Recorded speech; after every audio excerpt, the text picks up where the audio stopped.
Foi perguntado ao matemático. Coloca indiscutivelmente, segundo a ótica, segundo Snell, o meio menos denso abaixo. Então, se o meio menos denso estiver abaixo, uma outra consequência disso é que as imagens elas vão baixar, elas vão se dirigir para baixo em relação à sua posição real.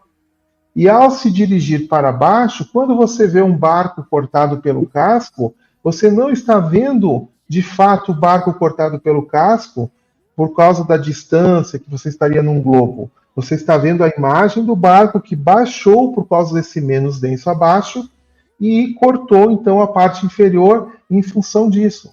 Então, eu estou falando isso dentro da termodinâmica, né, que é o que vai determinar esse meio menos denso abaixo, e queria ver se tu entendeu essas explicações que eu fiz em relação a isso. Entendido. Tu discorda? O que te parece isso? Não, concordo parcialmente, mas você deixou escapar 4 pontos cruciais para essa tua análise aí. Que eu vou detalhar mais sobre assim que começar meu tempo de resposta. Observem o que ele afirmará. Então pode começar. Então vamos lá. Primeiro, trata-se de um sistema aberto, certo? Não um sistema fechado. Então a parte principal do acúmulo da energia cinética não vai poder ser considerada, já que é um sistema aberto e desigual.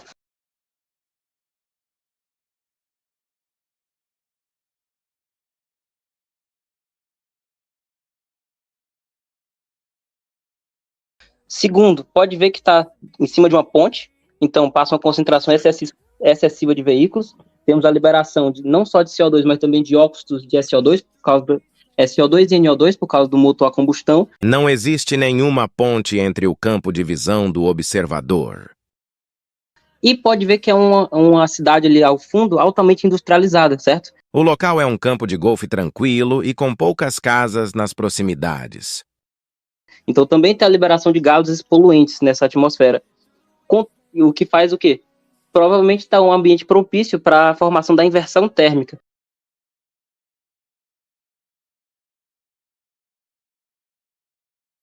A inversão térmica consiste na sobreposição de uma camada de ar fria por uma de ar quente. Então a gente tem na superfície uma camada de ar frio, em cima uma camada de ar quente e logo acima outra fria, que não consegue passar pelo acúmulo de poluente, o que acaba causando uma refração desigual dos raios de luz, que faz com que a luz atinja nossos olhos por causa de uma trajetória curvilínea.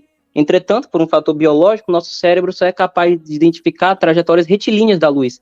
Então, a gente acaba vendo uma imagem espelhada, certo? Na inversão térmica, o espelhamento acontece acima do objeto real e não abaixo como mostrado no vídeo. Esse é o segundo ponto. Terceiro ponto, a parte da miragem que você falou, certo? Primeiro que a formação de uma miragem, né? A miragem é um fenômeno óptico que é causado pela refração da luz. E a gente já viu que é desigual, certo? São quando os raios de luz atravessam, por exemplo, o ar quente, formando uma miragem inferior, até atingir uma reflexão total, certo? Como você falou, existem 2 tipos, as miragens superiores, que são em climas extremamente frios, e miragens inferiores, certo? Em climas extremamente quentes, certo? Pode ver que isso aí parece ser um clima mais ou menos equatorial, certo? Na faixa... Segundo, o modelo do globo. Estou acima do Trópico de Câncer, na latitude 41, norte, bem distante da região equatorial. Na faixa do Equador. Então não é nem extremo, nem o outro. Então não é esse exemplo de miragem superior ou inferior. Outra coisa também que podemos observar é que a miragem que você falou acontece, por exemplo, um próprio índio, né, de forma empírica, sabe-se que quando ele está perto do Equador, ele sabe empiricamente, né, por testes, na verdade ele explica até com mitologia lá da cultura dele, que ele vê a imagem do peixe, mas aquela não é a representação real dele, justamente porque a luz atravessou camadas de densidades diferentes de ar e teve uma curvatura que foi curvilínea, certo? A trajetória foi curvilínea, não foi retilínea. Então ele não conseguiu interpretar e a imagem real não coincide com a imagem aparente dele. Por isso que ele mira sempre um pouco mais abaixo para acertar o alvo. Então foi esses... Você acabou deixando de escapar nessa sua análise. Certo. Posso falar, então? Pode sim. Terminou? Bom, tu falou que é um sistema aberto. Sim, é um sistema aberto. Está na natureza. e isso não muda nada a observação, né? Ele não tem, eu não entendi o porquê que tu falou sistema aberto, se nós estamos falando exatamente da atmosfera, é uma visualização que o André fez ali, de uma praia até outra, né? Até outra margem do mar. Tu falou que é em cima de uma ponte, que isso aí iria gerar turbulência. Turbulência não, ia gerar o que tu falou mesmo que ia gerar? Esqueci ali. Pode dizer o que tu disse que ia gerar por causa da ponte? Poluente? Não vai falar, né? Tu falou que tinha acúmulo de poluente. Então pode deixar. Tu disse que ia ter acúmulo de poluente porque tu estava numa região de cidade. Mas assim, tu não está numa cidade, tu está em cima do mar aí. Existe 15 quilômetros aí separando uma margem da outra. A ilha que está espelhada ali, a ilha não, é um pedaço do continente, está espelhado, está bem no meio desse caminho aí, está uns 7 quilômetros e pouco. Então ali não tem nem trânsito ali, porque é um pedaço, né? E nós sabemos que em cima do oceano existe as brisas, o vento, que vai diluir qualquer possível fumaça, qualquer poluente. Tu falou que a miragem inferior acontecia quando tinha o ar frio abaixo e o ar quente acima. Não, é o oposto. É o ar quente abaixo, assim como aparece no asfalto, né? Ele fica muito quente o asfalto, acaba ficando menos denso ali, com aquele calor maior abaixo, e vai diminuindo a temperatura acima, ficando mais denso. Então a luz, quando vem de cima, o carro está mais alto, ela vem do mais denso para o menos denso, ela faz uma reflexão total e a gente observa o espelho do carro abaixo. Aqui nós não estamos em cima do asfalto, estamos falando de margens aí onde tem o mar separando. Então não é uma camada que está acima do asfalto, é acima da água e ela está mais quente que a camada acima, mais acima, mais acima, cada vez ficando mais frio. Então houve uma miragem inferior e ela depende dessas condições para acontecer a reflexão total. Tu falou que é um clima, que a miragem inferior ela acontece em clima extremamente quente. No caso aí o André está filmando lá em Boston, que está em inverno agora, né? Ele filmou esses dias, então o clima está extremamente frio lá.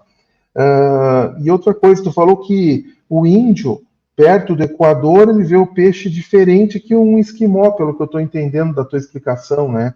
Porque tu disse que tem que ser na região equatorial para o índio mirar no peixe. No caso do índio, ele está olhando de um meio ar para dentro de um meio mais denso água. Então o peixe vai estar mais acima aparecendo para ele vai ter que girar a flecha a mais abaixo, tanto no Equador quanto lá no Polo. Tipo. Beleza. Só pontuar algo. Tudo que você falou ali é o contrário. Tava 4 graus negativo nessa região. É uma região fria. Agora, no inverno, é totalmente extremo. Não tem ponte. E olha ali no mapa. É a região urbana com pouco movimento. É mais campo de golfe. Ó. Olha aqui. Então é tudo o contrário do que você afirmou. Só tô pontuando isso. E a miragem inferior acontecendo numa região fria, tá? Acontece todo o tempo aqui. Posso falar mais sobre isso? Eu tô pelo celular aqui, eu não consigo dar zoom, eu não vi muito direito. Jurava que tinha visto a ponte. Depois até pode passar o vídeo de novo, mas vamos lá. Primeiramente, eu não falei, eu detalhei os dois tipos de miragem, não falei quando que ocorre um e quando ocorre outro, se é quando frio embaixo ou frio em cima. O que eu lhe falei foi que a miragem inferior, ela ocorre em regiões predominantemente quentes. Ela ocorre, por exemplo, em desertos e rodovias, certo? Já a miragem superior ocorre, por exemplo, em oceanos, como é esse caso, um lago, etc., ou em regiões polares, certo? Eu não detalhei qual ar fica embaixo de qual. Sim. Aqui é a região fria. Sim. Desculpa. Segundamente, por ser uma área urbana, certo? Que eu não tinha uma área rural, certo? Não consigo ver muito bem, mas parece uma fazenda ali atrás, né? Criação de gado, não sei. Não, aqui é campo de golfe. E uma igreja pequena aqui é pouco movimento. É casas assim, mas é região mais afastada, não é centro urbano. Aqui não. Entendi. Independente de ser urbano ou rural, ambos emitem esses gases, certo? Que podem contribuir. Não estou afirmando que ocorre inversão térmica. Estou falando que pode ocorrer, até porque pode ser emitido por meio de poluição, como pode ser também emitido por tanto flatulência de animais, como a liberação de até algumas leguminosas liberam esses gases. Por exemplo, CO2 e metano. Ambos de efeito estufa, e ambos contribuem também para a inversão térmica, certo? O CO2 é o principal, ele é 21 vezes mais abundante que o metano, mas o metano é 21 vezes mais poluente que ele, se tratando de inversão térmica. Então, eles acabam se balanceando. Sim. Só que é uma coisa que a inversão térmica acontece raríssima. Eu já filmo há 2 anos, fiz 2 até hoje. Uma no período de verão extremo, no ápice do verão, e uma no ápice do inverno. Foi às vezes que eu consegui fazer. E eu filmo toda semana. 3 vezes na semana eu vou com a câmera filmar na beira do mar. Na verdade, não é um evento raríssimo. O que é raríssimo é ela se manifestar com uma concentração que você possa identificar, certo? Nada me garante que ela não esteja acontecendo agora, com uma concentração baixíssima que vai causar uma refração mínima da luz quando atravessar uma partícula, por exemplo, de poluente. Sim, agora como que você prova isso? André, só um pouquinho. O poluente não tem nada a ver com o assunto. A questão são os meios, tá? O meio é mais denso ou menos denso. Tá mais quente ou tá mais frio.